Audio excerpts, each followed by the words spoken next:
Now, how the transpiration actually takes place, this briefly has been explained over here. Actually, the leaves are the aerial part of the plant, especially leaves. They have the openings, very small openings in them, and these are called the stomatal openings. So stomatal opening is the stomata of the leaves that opens up for certain time period during the day. For most of the crops, their leaf stomatal opening leaf stomata opens during the daytime, and there are some crops for which the stomatal opening is during the night time. Anyhow, so when this stomatal opening is there, so water which is already present in the aerial parts of the plants, it gets out to the atmosphere. So this is called as a transpiration through the stomata.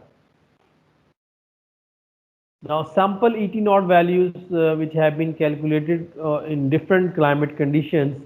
So, these are, you can say, the sample values. So, place to place it may vary.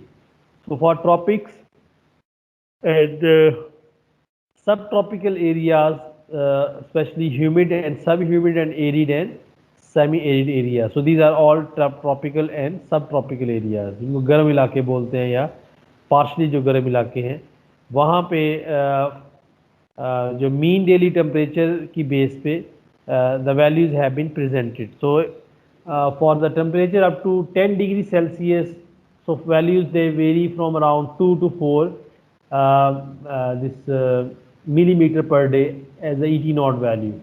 For the moderate temperature up to 20 degrees Celsius, its value is slightly more, 3 to 6 variation for humid to semi-arid areas in millimeter per day, and for warmer temperatures, more than 30 degrees Celsius, the values are even more, around 5 to 8 millimeter per day.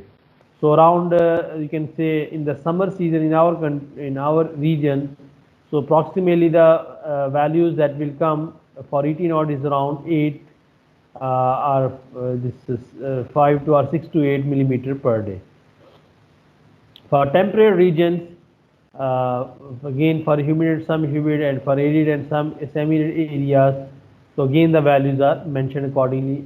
There is very less difference actually in these values.